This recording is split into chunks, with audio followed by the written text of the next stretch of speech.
Okay, so I wanted to come up with the one thing that I didn't make on the last lightning talk. So basically, regarding Python security, if you are having Python interpreter and you are launching this Python interpreter in a random directory on your server, and there is some kind of malicious actor that created some kind of shared library, like this gcc shared -o blah blah blah library from main C, and the main C basically looks like that it has this magic attribute constructor which makes that this shared library will execute this function whenever it's loaded. And this function copies bin bash into hack bash in this directory and then changes the permissions of this file to set the set with bit. This basically means that whoever will launch this hack bash will end up being the same user that added this permission to this file and that owns this file. Okay, and it puts this, this is bad string. And so I am root here, and this directory, I can show you, it is owned by DC user, so it's not owned by root. And I will compile this library now. This library has been spawned here, it's readline for like CPython. And so now I'm launching Python 3 here as root.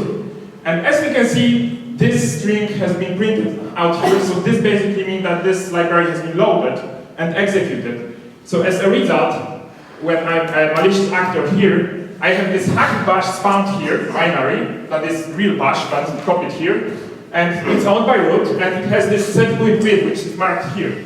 And so now, if I launch this hack bash now, I become root. No. Oh, I didn't. Maybe it's because I'm slower, I don't know. Why didn't it work? Try to launch something as of the root. You mean like slow or? No. Yeah.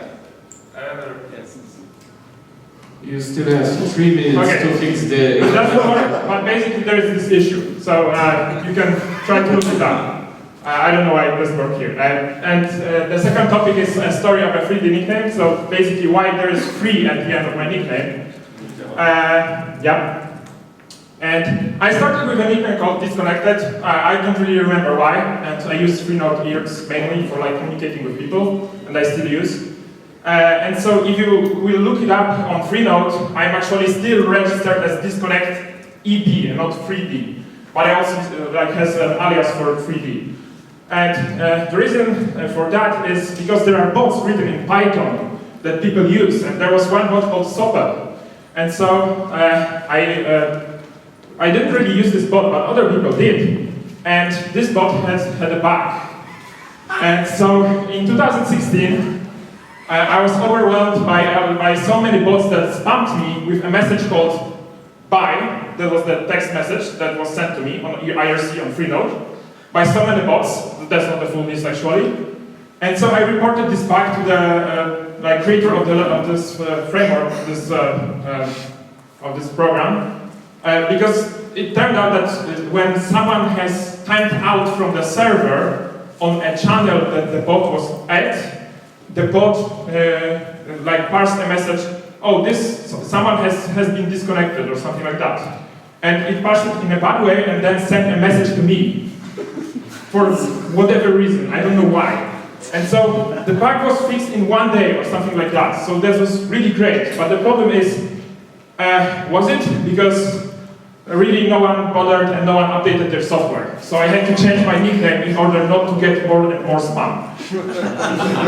So please update your software. And by the way, another reason was that disconnected PO domain was taken, and it's still taken. I feel like a hostage or something. But by the way, there are many cool IRC channels on Freenode. If you haven't used IRC, maybe you should start. So for example, there's Python or Python.pl with 2 hashes, or C or C++, or there's even PyYAML. But yeah, whatever, thank you. And you can keep many more people there.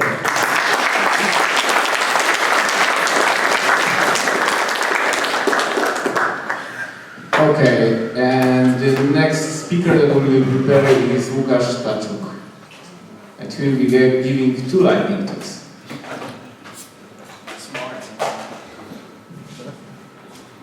for each one you have 5 minutes limit.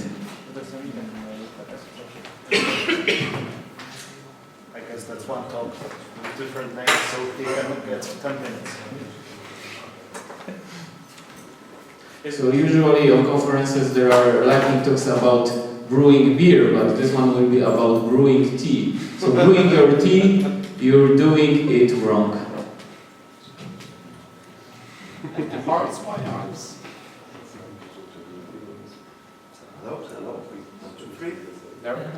Up. It's green. Okay, perfect. Because brewing tea is very important. So hi, I have a very important message to all of you and to everyone who are looking at the recorded talk. According to a study, 78% of programmers drink coffee every day, but the other 14% prefer tea. So it's important that those 14% know how to brew it correctly. The thing is, if you want to brew green tea, for example, you should not use boiling water at 100 degrees Celsius. Only if you use black tea, then that's okay. Otherwise, you're supposed to wait for the water to cool to 80 or 90 degrees, because otherwise it will be bitter. Another thing is that you should not add lemon. When you are brewing the tea, the black tea, you should not add a lemon while brewing. The thing is, you should first brew it and take out the leaves and then put the lemon. Why? There's another study that said, that the tea is very much consumed throughout the world, and next to a number of bioactive compounds in their composition, substances with toxicity actively were found. One of them is aluminium, which significant amounts are accumulated in the tea leaves because of acidification by citric acid derived from lemon juice. Aluminium ions pass into easier absorption and soluble form, the aluminum citrate. And it has been shown that the excess aluminum in the diet causes its accumulation in almost all the tissues of the human body, causing many changes, mainly in the nervous system, including Parkinson's and Alzheimer's diseases. And you don't want to get that. This is for real. The third thing is that, well, when you have brewed the tea, you probably want to add some sugar, but if you want to, I encourage you to use honey, because, well, it's hot here, but then you have to wait first for the tea to cool down to around 50 degrees, because otherwise honey will lose its characteristics. But the thing is, why I'm here is not really to talk about tea, it's about a friend of mine, a co-worker, that, she does a damn good job at work, and she could share her knowledge. She could share her knowledge here at PyCon, for example, or at other conferences. But every time I confront her, I tell her, you should come here and say something. Well, she says, first, I have a fear of public speaking, and the second thing, people will judge me. I don't know what to say. Well, I don't know what to talk about. Well, thing is, next time, there's one thing that I will do, and if you have a friend like her, go to her and tell her that at the last PyCon there was a guy who did a talk about brewing tea. About brewing tea at PyCon PL. That's not the end. The thing is, it was shitty. It was badly done in every conceivable way, but he did it anyway. You know why? Because if only one person here learned something today, like for example, put out the leaves before putting it in the lemon, then it was worth it. And regarding the thing about people judging and maybe making fun of the lecturer, well, thing is, regardless of how badly he did today, he still got an applause. Thank you.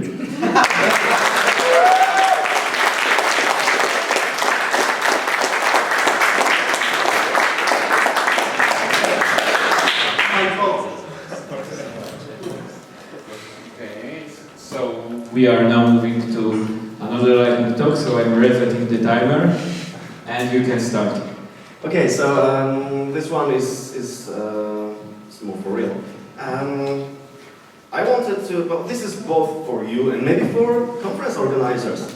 Have you ever thought about, I don't know, maybe performing some activities like laptop throw, like this, or like that? Or maybe, do you know curling? You know the thing when you, yeah? Well, how about doing curling with real hard disks? Do you fancy that? Or maybe throwing an entire server? Or, you know, running with that server as fast as you can, like this, or like that. Or maybe you would like to play Who Wants to Be a Millionaire with IT-related questions. So, if you answered yes to any of those questions, then you're invited to Noc Informatyka in Krakow in 2 weeks. This is a non-commercial conference. It starts, well, it's a Saturday on the 28th of September at 6 p.m. and it ends roughly in the middle of the night. That's why it's called Noc Informatyka, you know, geek night, for those who don't speak Polish. Oh yeah, and we also have lectures, but who cares about those? actually, if you care about those and you're not fed up with this guy, it's going to give yet another lecture at Noc Informatyka about Docker containers, privilege, something privilege, something escape, something Docker. So yeah, if you're interested, just come see us.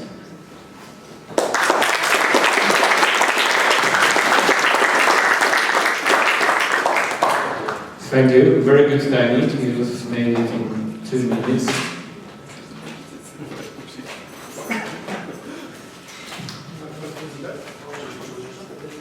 And another speaker prepares, Piotr Dybowski.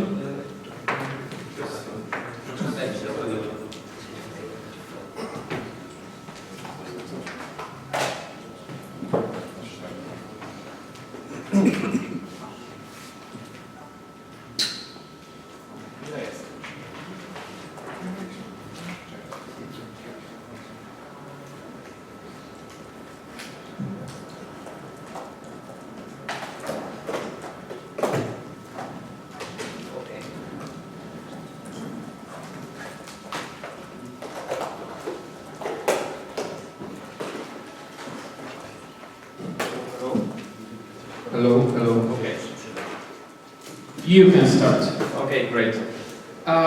So I will shortly talk about MOX. So we evolved pretty much around the topic of unit testing, things like that. But I think there was not said too many about MOX, so let's try not to fail with them. First of all, some key to catch your attention. This is what I learned on this conference, but okay, let's see the code.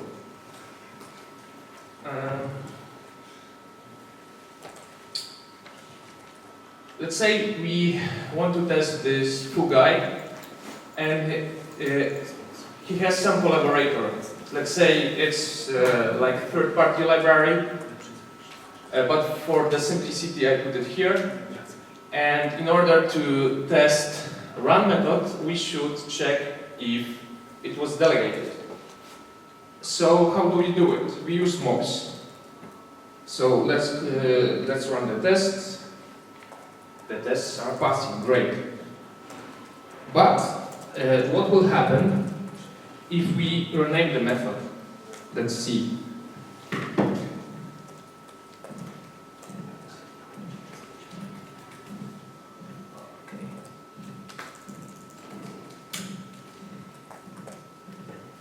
I'm running this again. They're passing. Passing, why? Okay, there is this property of MOX.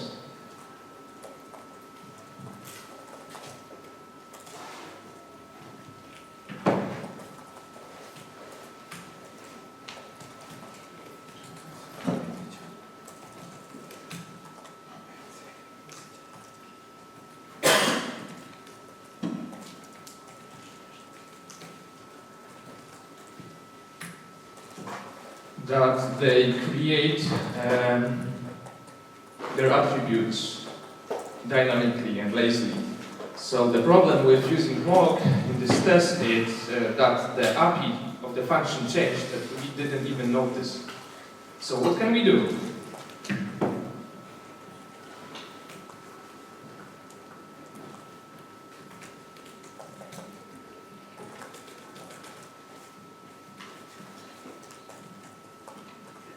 Back to the rescue.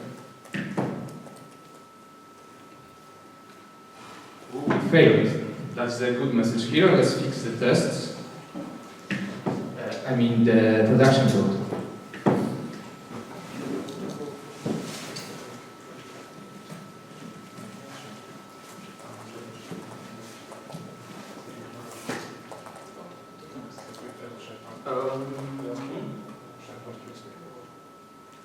And we need to adjust test because a new method is called now.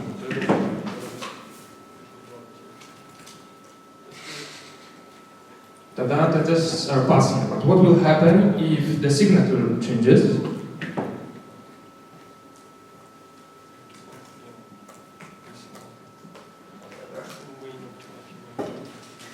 The tests are passing, but they shouldn't. What should we do? Create autospec to the rescue.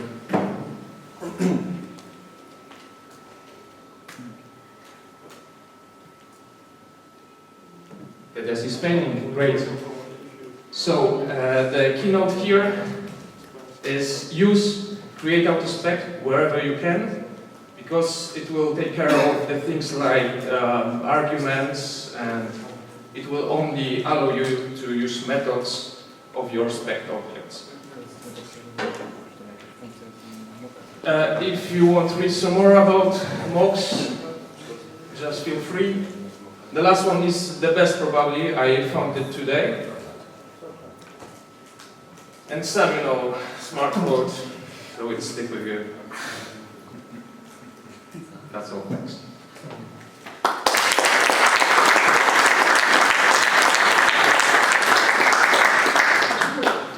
Thank you for your lightning talk. Now another person will prepare evaluations. And there's a swear word in the title, so I will have to use some sound. So the lightning talk is don't hack it, just map it. Okay, so I got inspired by a talk an hour ago about the anti-patterns in Python, and I recalled some legacy code that I ran through a while back.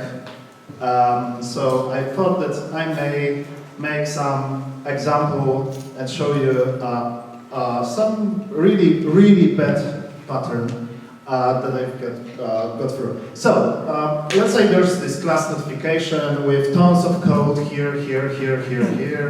There's a lot of code. Then you come across some fast notification, alright, and slow notification, alright. So, I'm looking for it in this in the whole code base. Where is it used? So I'm trying this, like in PyCharm, it's command B or Control B, no use. Alright. Then let's remove it. I removed it and, well, shit happened. Because there was something like this. Notification, send notification, type of notification, fast message, something. Alright, so what does it do? Oh. Alright, so it creates a class name and gets an attribute because they are classes inside classes, then creates an instance of this class and sends a message. So this is something that really, it is really horrible to read, so don't ever do this. So there was another case like this. I had like some handler for some payload webhook that was coming in, and there was a method respond yes, do something. There was respond no, do something. So as you can already imagine, there was something like payload, there was some instance of my handler response payload, So again, I wasn't able to find out respond yes, respond no, because of get attribute, response, and use of the payload data. So never, ever do this, please. Please don't. It's horrible to read, it's horrible to maintain, but to be like, give you some hint on what you should do. So in case of notifications, I create notification interface, which is turning into, which is implemented in fast notification, slow notification. Then I create a map that maps fast and slow to given class. Then I have some notification which picks proper notification and sends the message, and also handles the case where there's no way to handle it somehow. Also in the case of handlers, there's something like this. I use business logic here, not respond yes, respond no, but confirm to the client, and I give map response, which is mapping my response type to the method that I want to use, returns it, then I have this map response. Actually, yeah, it's okay. Maybe there should be something else, but yeah, no, it's okay. It's like code written 20 minutes ago. Yeah, so this is much better. This is easier, and also, yeah, there were no tests for that, so this should be tested as well. But yeah, do this that way, not the other way. That's all. Thank you.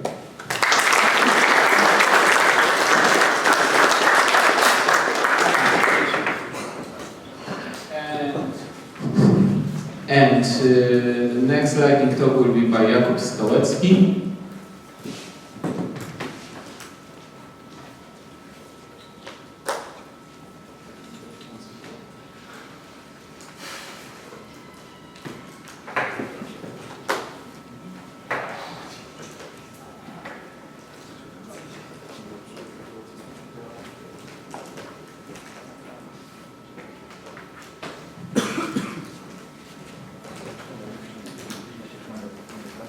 And the title of the lightning talk is Nginx plus Lua plus equals open REST. Okay, is it working? You need to wait, there's a delay. Yep. Like 2 seconds. It has to turn green and then there's a delay. Like Several less, you know, lambda. Okay. Will start. Now it's working? Yep. Yeah. So, basically my first question, do you know Nginx? Have you ever used Nginx? I think this is the most popular reverse proxy in the world, used by lots of companies. And basically there is something I found like a couple of years ago and I'm using quite a lot.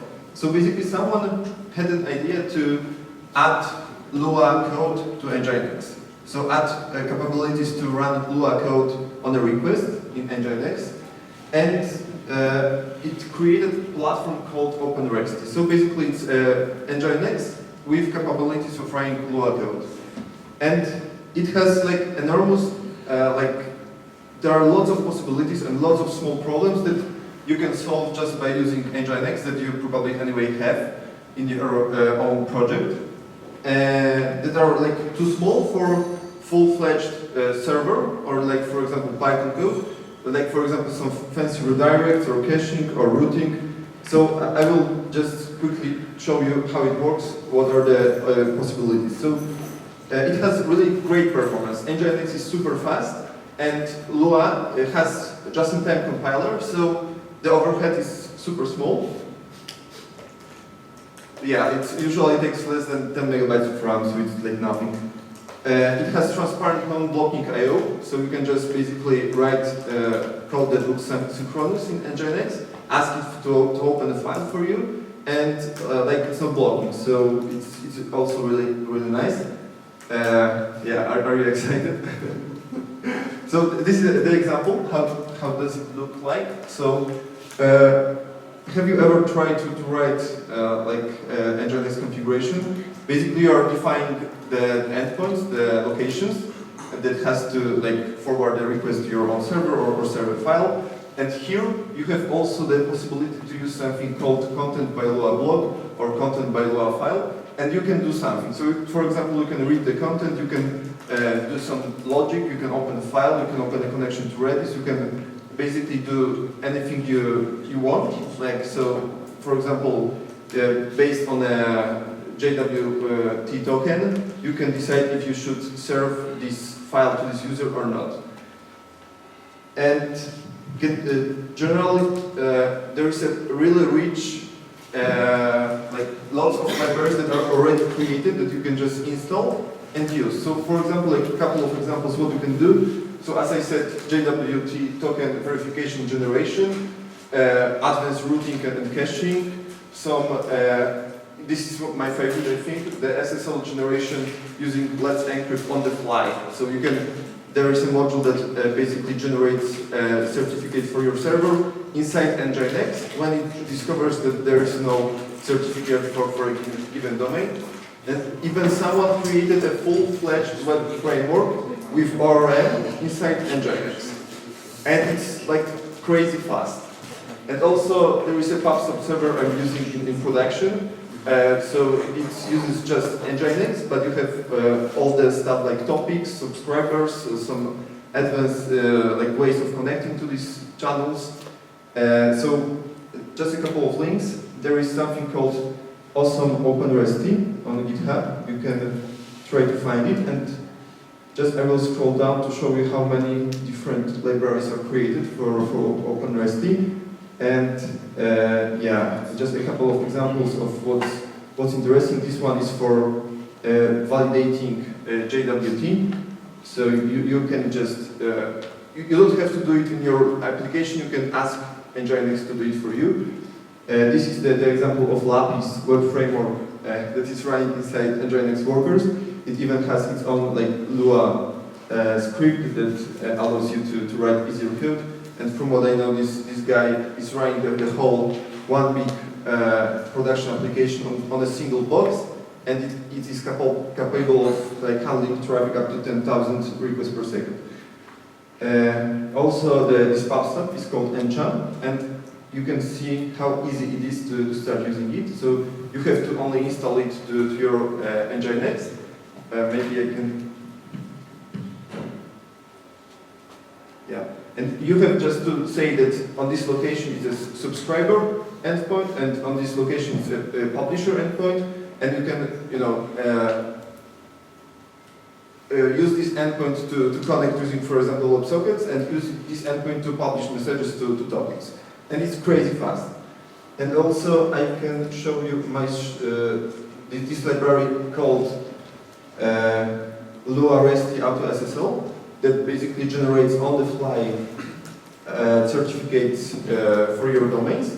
And I've created a small Docker container, Docker image for this that basically allows to use this package in a much easier way. Yeah, you can find it here, Docker and Nginx Auto SSL. And the usage is like this. So you just define the domain that you want to use, you start the Nginx, and you get your certificate. Okay, that's everything. I think maybe it will be useful for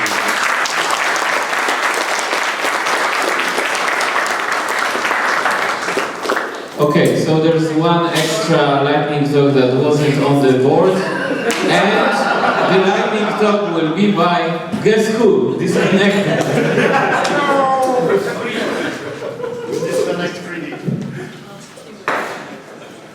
I think you should receive an award for making most lightning talks on this PyCompile edition. Most time spent talking. Okay, so I have reconnected and I fixed my example. So basically, instead of creating a binary with like set with bit, I'm just using Netcat traditional to host a server on port 4444, and that server will like give you a BNSH binary.